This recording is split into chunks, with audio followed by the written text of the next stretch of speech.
Greetings once more, dear friends. Farago Dragon back once again. Now, we're just not long home from seeing Jackie Chan's The Shadow's Edge at the cinema, and would heartily recommend that you go and track it down while it's still showing in UK cinemas, which I think is another week or so by the time I post this video.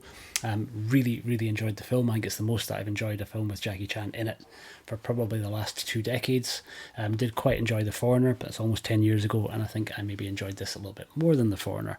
We'll get into why as we go on. Wouldn't call it a Jackie Chan movie. It's just a movie that actually has Jackie Chan in it in a supporting role. If you go into this expecting a full-on Jackie Chan experience the way that you would have got from his movies in the 80s and the 90s, I think you're going to be a little bit disappointed. If you go into it expecting what it is, which is a really well-made, very slick, very polished action thriller, there's a lot here that you'll have a really good time with. We'll get into some of the details. Don't want to make this too long a review because I don't want to make it a spoiler review, and I want you to go and see the film. So directed by Larry Yang, who also directed Jackie in Ride On. And I have to say, if you've seen Ride On and you didn't resonate with it that much, that was me. I wasn't a huge fan of Ride On. I thought it was okay, but it didn't really kind of set my world on fire. This I thought was far more effectively done. An awful lot of the melodrama and the stuff in Ride On that I didn't really enjoy, the overly kind of extraneous characters, and it was just a bit of a muddied plot in Ride On. None of that's present here. I thought this was a very adept retelling or remake essentially of an existing Hong Kong movie, because it is a remake of Eye in the Sky from 2007, which also starred Tony Leung Cafe, and we'll get to Tony Leung in a little bit.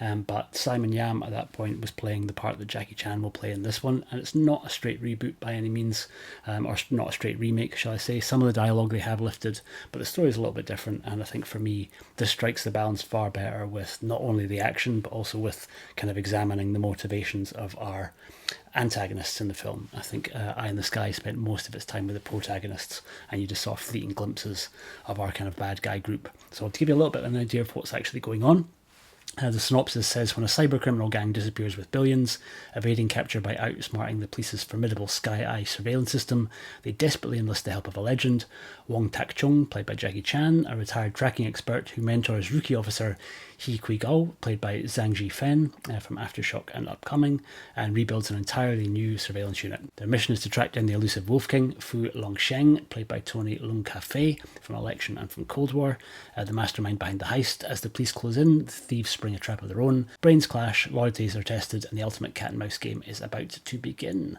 So for me, really, I think the MVP of the film is Tony Leung. He was absolutely incredible here. I've always been a big fan of Tony Leung Cafe. Never felt he's had quite enough recognition in the West. Certainly hasn't had enough recognition, or hasn't had as much recognition as the other Tony Leung, the maybe more famous Tony Leung in the West from Hard Boiled. But he's a really formidable actor, but it's never really been that much of a physical performer before.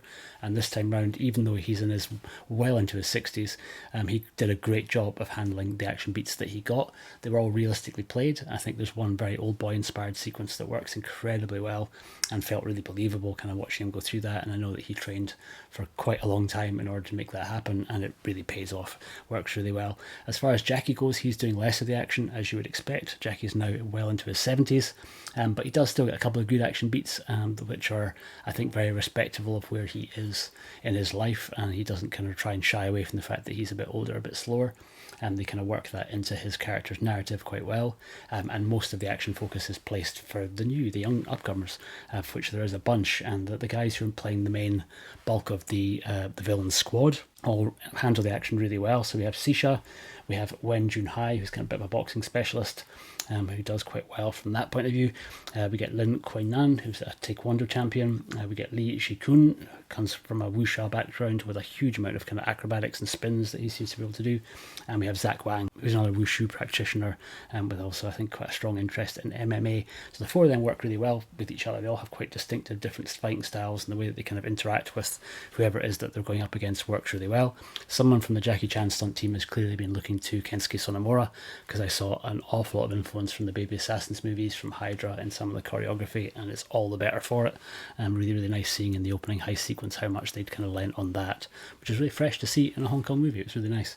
And I think, like I say, the story does hold up quite well. There was another remake of this from Korea in 2013 called Cold Eyes, and that didn't work anything like as well as this one does. I feel that a couple of ropey CGI shots aside, which you always kind of get in these sort of movies, it's hard to kind of make CG that's believable, but they're not integral to the plot, really. They're just kind of using CG to kind of set up something that would have been impractical for them to do, or too expensive for them to do on the day. And when the villains are making their escape via parachute, a couple of those shots are a little bit obviously kind of clumped together, but doesn't hurt the film at all. The actual story work here is all really good. The character work's incredible. Tony Leung Cafe and Jackie Chan get to play off each other really, really well. So I think most of the scenes that I enjoyed the most were actually the dramatic scenes. It was kind of getting a chance to see the two of them interact, and Tony Leung Cafe just steals the show as this kind of growling, very, very threatening, but also very sincere and quite heartfelt villain, which you don't often see. You don't often see kind of that much nuance and different sides to a villain in a Hong Kong movie, but here where you kind of hard not to root for him a little bit, as despicable as he was in places, because I think his heart was in the right place as regards to his young crew anyway, for the most part. But yeah, really, really enjoyed it. I think for me, like I say, the best Jackie Chan film that I've seen in probably 2 decades, and certainly the one that I've enjoyed the most at the cinema in a very, very long time. So if you can get a chance to go and see it on the big screen, do absolutely do so. I think you won't be disappointed. I've been the Fanatical Dragon. I will see you back on the next video very, very soon, and go and see more movies. Take care.